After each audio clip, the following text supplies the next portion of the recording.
तर मी गेलो होतो बाईक राईडवर छत्रपती संभाजी महाराज यांची समाधी बघायला.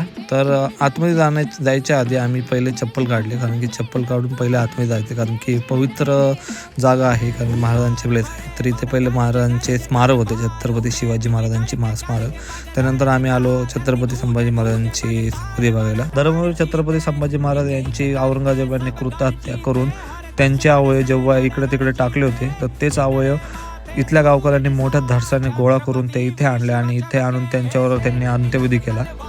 तर ही समाधी छत्रपती संभाजी महाराज यांचे पुत्र शाहू महाराज यांनी ही समाधी आणि हे आजूबाजूचं जे काही वृंदावन आहे, परिसर आहे, हे त्यांनी बांधले होते. ही सदरीस त्याच्या कवी कलश यांची सुद्धा समाधी होती. कवी कलश म्हणजे हे छत्रपती संभाजी महाराजांचे खास मित्र, त्यांची समाधी होती.